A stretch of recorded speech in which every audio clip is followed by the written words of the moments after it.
ఇవాళ మున్సిపాలిటీలు కార్పొరేషన్లకు చైర్మన్ మేయర్లో ఎన్నిక జరగనుంది. ఇప్పటికే రాష్ట్రంలో 116 మున్సిపాలిటీలు 7 కార్పొరేషన్లకు సంబంధించి ఎన్నికలు పూర్తయ్యాయి. దీంతో ఇవాళ మధ్యాహ్నం ఎస్ఈసి ఎన్నిక నిర్వహించనుంది. ఉదయం 11 గంటలకు గెలిచిన సభ్యులందరూ పదవీ ప్రమాణ స్వీకారం చేయనున్నారు. ఈ ప్రక్రియ ముగిసిన వెంటనే మేయర్, డిప్యూటీ మేయర్లతో పాటు మున్సిపల్ చైర్పర్సన్, వైస్ చైర్పర్సన్ల ఎన్నిక ప్రారంభం కానుంది. ఈ మేరకు ఎక్స్ అఫిషియో సభ్యుల కోసం ప్రత్యేక ఏర్పాట్లు చేశారు. ఈ ఎన్నికలను అన్ని పార్టీలు ప్రతిష్టాత్మకంగా తీసుకోవడంతో అన్ని జిల్లాల్లో తీవ్ర ఉత్కంఠ నెలకొంది.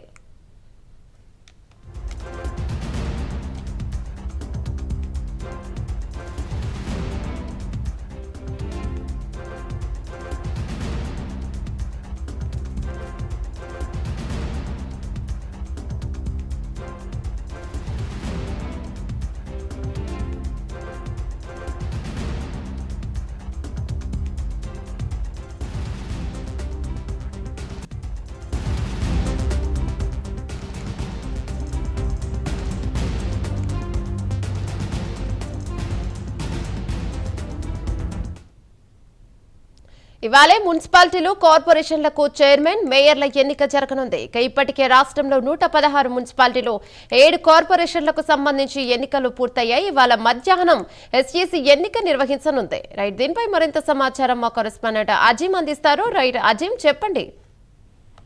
ఈ రోజు ఏదైతే మున్సిపాలిటీలకు సంబంధించినటువంటి చైర్మన్లు, వైస్ చైర్మన్లు, అలాగే కార్పొరేషన్ సంబంధించినటువంటి మేయర్లు, డిప్యూటీ మేయర్ల ఎన్నిక ఉంటుంది. సో దీంతో రాష్ట్ర వ్యాప్తంగా కూడా రాజకీయంగా ఆసక్తికరమైన పరిణామాలు చోటుస్తున్నాయి. ఎందుకంటే ఈ కార్పొరేషన్ కి సంబంధించిన అంశం వచ్చినట్టయితే 7 కార్పొరేషన్ లో కాంగ్రెస్ పార్టీకి 4 ఒంటరిగా కైవసం చేసుకుంది. అయితే మరో 3 స్థానాల్లో హంగ్ ఏర్పడడంతో అక్కడ పరిస్థితులపై ఇప్పటికే కాంగ్రెస్ పార్టీ, అలాగే బీజేపీ, బీఆర్ఎస్ అన్ని పార్టీలు కూడా అటువంటి పరిస్థితులను తమ వైపు తిప్పుకోవాలని చెప్పి కూడా చూసిన పరిస్థితి మనకు కనిపిస్తుంది. అయితే కొత్తగూడెంకి సంబంధించినటువంటి అంశంపై ఆల్రెడీ సిపిఐ కాంగ్రెస్ పొత్తు కుదుర్చుకుంది. ఇక కరీంనగర్, నిజామాబాద్ సంబంధించిన అంశంపై కూడా ఎంఐఎం తో కాంగ్రెస్ పంచుకునేటువంటి అవకాశాలు కూడా చాలా స్పష్టంగా కనిపిస్తున్నాయి. కరీంనగర్ లో ఫార్వర్డ్ బ్లాక్ తో కూడా కాంగ్రెస్ పార్టీ ముందుకు వెళ్ళినటువంటి ఆలోచన చేసినట్టు తెలుస్తుంది. ఇక 116 మున్సిపాలిటీలకు సంబంధించిన అంశంపై కూడా దాదాపు 34 హంగ్ మున్సిపాలిటీలు ఉన్నాయి. దాంట్లో 25 పైగా ఏదైతే కాంగ్రెస్ పార్టీ దక్కించుకోవాలని చెప్పి కూడా చూస్తుంది. నేను అర్ధరాత్రి కూడా సీఎం రేవంత్ రెడ్డి ఏదైతే మంత్రులతో జూమ్ సమావేశం కూడా నిర్వహించారు.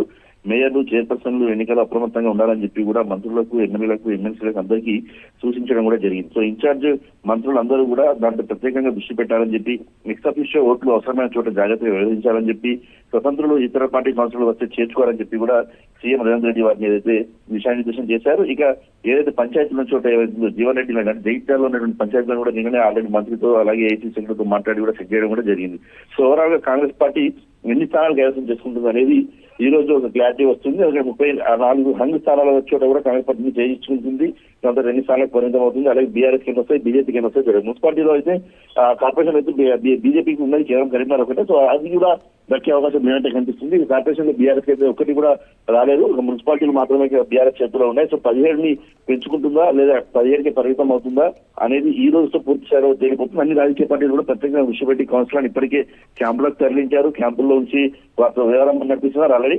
సో ఈ నేపథ్యంలో మరి అధికార పార్టీకి, ప్రధాన ప్రతిపక్ష పార్టీ, అలాగే కేంద్రంలో ఉన్నటువంటి పార్టీ 3 పార్టీలు కూడా రాజకీయంగా యాక్టివ్ ఉండడంతో మరి ఎవరు ఎన్ని స్థానాలు హంగులో దక్కించుకుంటారు, ఎవరి వద్ద కౌన్సిలర్ ఉన్నారు, ఎవరికి స్వతంత్రులు సపోర్ట్ చేస్తున్నారు, ఇలాంటి అనేక అంశాలు మరి కాసేపట్లో తేలున్నాయి.